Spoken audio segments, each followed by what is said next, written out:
আমরা না শুধু ৪ জন কোনো জায়গায় সেভাবে ঘুরতে যাই না। বাট এবারে প্রথমবার তো বলবো না, এর আগেও আমরা অনেকবার গিয়েছি মন্দারমণিতে। বাট এটা অনেক দিন পর শুধু ফ্যামিলি টাইম একটা স্পেন্ড করার সুযোগ পেয়েছিলাম আমরা। তো অবভিয়াসলি আমি আর আমার বোন খুবই এক্সাইটেড ছিলাম। তো গতকাল ভোর 4টের সময় আমরা সপরিবারে বেরিয়ে পড়লাম দীঘার উদ্দেশ্যে। আমরা ব্রেকফাস্টটা করেছিলাম শেরি পাঞ্জাব থেকে। দেন ভোরবেলায় যেহেতু ওঠা হয়েছে তো সবার হালাতই খুবই খারাপ হয়ে গিয়েছিল। তো আমরা নেমেই একটা জায়গা থেকে একটু ডাব নিলাম আর কয়েকটা কড়ির জিনিস ছোটো মার কাকাই দিচ্ছিল।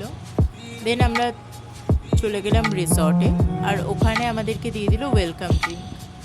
রিসর্টের রুমটা বেশ ভালোই ছিল, পরিষ্কার ছিল, তবে ব্যালকানির ভিউটা একদমই ভালো ছিল না, যেটা তোমরা ভিডিওতে দেখতেই পাচ্ছ। তো যাই হোক, কিছু না কিছু খারাপ থাকতেই পারে, বাট ভালো তো অনেকটাই আছে। বাট এখানকার বাথরুমটা বেশ ক্লিন ছিল, আর আমার কাছে এটা খুব ম্যাটার করে। তো আমরা ড্রেস চেঞ্জ করে দেন আমরা একটু বিচের ধারে গিয়েছিলাম ঘুরতে। তো বিচের ধারে যাওয়ার পরে বুঝলাম যে কত মানুষের মধ্যে দীঘা আসার ক্রেজটা আছে। বিচ থেকে আসার পর আমরা ভাবলাম যে এবার একটু পুলে নামা যাক। আর এখানে যেহেতু ইনডোর পুল আছে তো অবভিয়াসলি খুবই ভালো ছিল এনভায়রনমেন্টটা। দেন আমরা চলে গিয়েছিলাম লাঞ্চ করতে, আর লাঞ্চে ছিল মিক্সড ফ্রায়েড রাইস আর চিলি চিকেন। লাঞ্চ করার পর 1 থেকে 2 ঘন্টার মতো একটা শর্ট ন্যাপ নিয়েছিলাম আমরা, বিকজ তারপরে আমাদের আবার রেডি হয়ে বেরোতে হয়েছিল উদয়পুর বিচের উদ্দেশ্যে। তো এত পরিমাণে গরম আর বাইরে এত রোদ, তার মধ্যে আমরা দুজনেই সানগ্লাস নিতে ভুলে গিয়েছিলাম। তো বিচটায় আসার পরে দেখলাম বিচটা একেবারেই পরিষ্কার ছিল না, চারিদিকে এত দোকানপাট।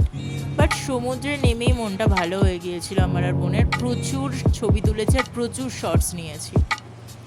তারপর ড্রেসটা চেঞ্জ করে আমরা গেলাম জগন্নাথ মন্দিরে, বিকজ একদিনের মধ্যেই সব কিছু কমপ্লিট করতে হবে আমাদের। তো মন্দিরটা এত পরিষ্কার ছিল, সত্যি খুব ভালো ছিল মন্দিরের ভিতরের পরিবেশটা। বাইরে থেকে আমরা একটু লস্যি নিয়েছিলাম। দেন ওখানেও আমরা প্রচুর ছবি আর ভিডিওস করেছি। একটা মন্দির নিয়ে আমি একটা ভিডিও ছেড়ে দিয়েছি ইউটিউবে, তোমরা দেখতে পারো ওই ভিডিওটা গিয়ে। তো মন্দির থেকে বেরিয়ে এসে আমরা সোজা রিসর্টে আসলাম। ড্রেস চেঞ্জ করে আমরা বিচের ধারে গিয়েছিলাম, আর সেখান থেকে একটা প্লেটার নিয়েছিলাম আমরা। তো এখানে যখন এই জলটা এসে লাগছে পায়ে, সিরিয়াসলি পুরো প্যান্ট আমাদের ভিজিয়ে দিচ্ছিল, বাট দারুণ লাগছিল। তারপর ওখান থেকে ফিরতে ফিরতে ডিনারের টাইম হয়ে গিয়েছিল, তো একেবারে ডিনার করে রুমে এসেছিলাম। তো আপাতত গতকালের জন্য এটাই ছিল লাস্ট। তারপরেরটা আজকে সকাল থেকে আমি শর্টটা নিয়েছি। তো আজকে সকালে উঠেই রেডি হয়ে গিয়েছিলাম স্নান টান করে, বিকজ 10টার মধ্যেই আমাদেরকে রুম ছাড়তে হতো। ব্রেকফাস্টটা কমপ্লিমেন্টারি ছিল, তো সব রকমের ডিশই আমি ট্রাই করেছি। তো ব্রেকফাস্ট করার পরেই আমরা বেরিয়ে পড়লাম। এখানে একটা দোকানে আমি কিছু গিফটসের ওপরে ভিডিও করেছিলাম, যেগুলো তোমরা দীঘাতে যখন ঘুরতে আসবে তো বন্ধু বান্ধবদেরকে গিফট করতে পারো। তারপর রাস্তায় কিছু দূর গিয়ে একটা ডাব নিয়েছিলাম সবাই। নেওয়ার পরে ওয়েদারটা দেখে তো জাস্ট মনটা ভালো হয়ে গেল, যে এত গরমের পরে এবার একটু তো শান্তি থাকবে। সত্যি ওয়েদারটা দারুণ ছিল, আর দারুণ হাওয়াও দিচ্ছিল বাইরে, মোটামুটি একটা ঝড় ওঠার মতন ছিল। তো কলকাতা ঢুকতেই দেখছি যে এয়ারপোর্টের পোর্শনে এত পরিমাণে জল জমেছে, তার বিভৎস পরিমাণে বৃষ্টি। ইভেন আমরা রাস্তাতেও বৃষ্টি পেয়েছি প্রচণ্ড।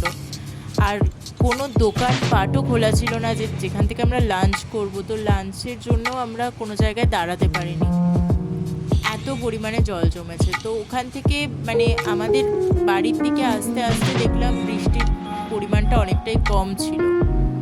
তো কিছু দূর আসার পরে দেখলাম একটু ওয়েদারটা নরম হয়েছে। দেন আমরা একটা দোকানেও দাঁড়িয়েছিলাম, সেখান থেকে আমরা একটু চা বিস্কিট এসবই নিচ্ছিলাম। ব্যাস, তারপর আমরা বাড়ি চলে আসলাম। তো এটাই ছিল ফুল ব্লগটা। তো আমি 2 দিনের ব্লগটা একটা ভিডিওতেই তোমাদের সাথে শেয়ার করছি।